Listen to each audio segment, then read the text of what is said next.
President Donald Trump left Busan following his meeting with the Chinese President Xi Jinping. On board Air Force One, Trump hailed the bilateral as a great success. Mr. President, I thought it was an amazing meeting. He's a great leader of a very powerful, very strong country, China. And what can I say? We have, it was an outstanding group of decisions, I think, that was made. A lot of decisions were made. There wasn't too much left out there. He announced lower tariffs on Chinese imports and said the issue over U.S. access to rare earths has been settled. He said the meeting has yielded an extendable one-year deal on the supply of crucial rare earths.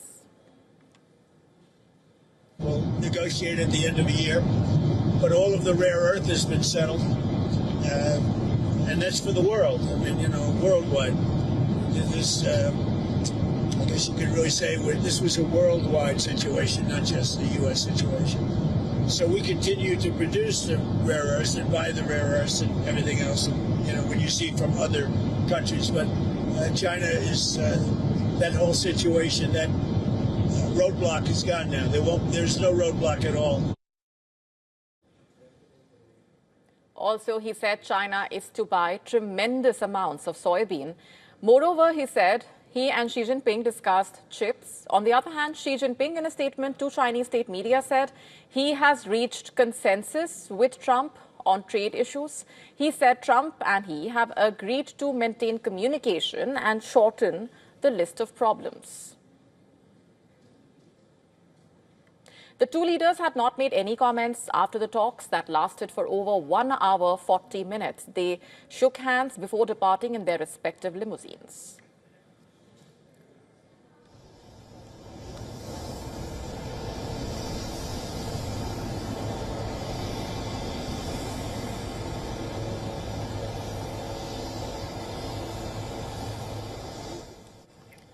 The Chinese Commerce Ministry said it was willing to work with the United States to effectively implement the agreement, thereby injecting greater stability and certainty into the China-US economic and trade cooperation.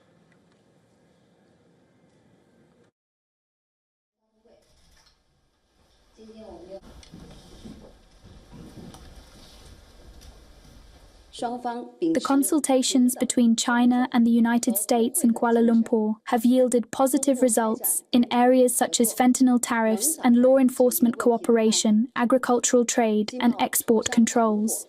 This serves as strong evidence of the strategic guidance provided by the leaders of both countries. And we earlier spoke to Dr. Volker Stanzel, former German ambassador to China, and Jennifer Ewing, spokesperson for Republicans overseas UK. Listen in to their perspectives and what is their assessment of US President Donald Trump's Asia diplomacy tour and if Trump achieved the goals set out. I'm very close, actually, to Jennifer's point of view. But if you accept that the ambition, that the goal set ahead of the visit was relatively low, then yes, both have achieved what they set out to do. You see, the background is that both have realized over the past months how much they need each other.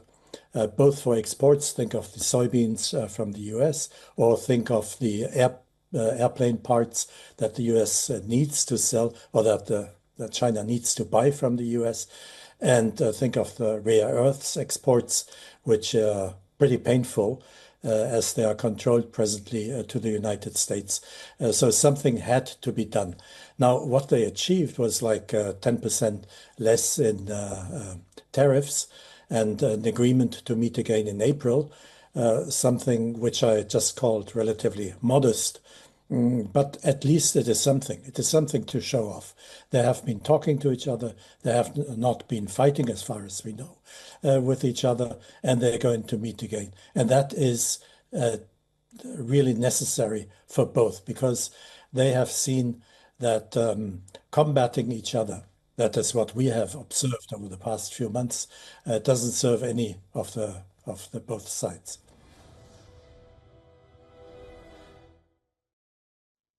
I'm not sure about that. President Trump did say he thought the meeting would be 3 to 4 hours. As you reported, it was just a little, it was almost 2 hours, shall we say.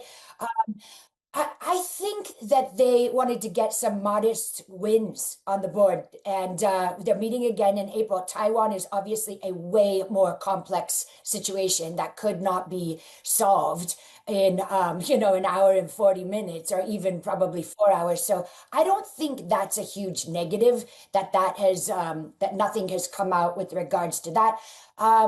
The meeting with North Korea, he definitely does want to do that again. The reason he gave was that there just simply wasn't enough time. So I buy both of those. I don't think those are excuses. I think they both make sense.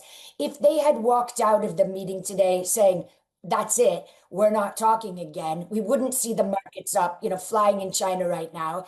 And we wouldn't see that there is hope for, further discussion on Taiwan and again, maybe another meeting with North Korea. To stay up to speed with the latest news, download the WION app and subscribe to our YouTube channel.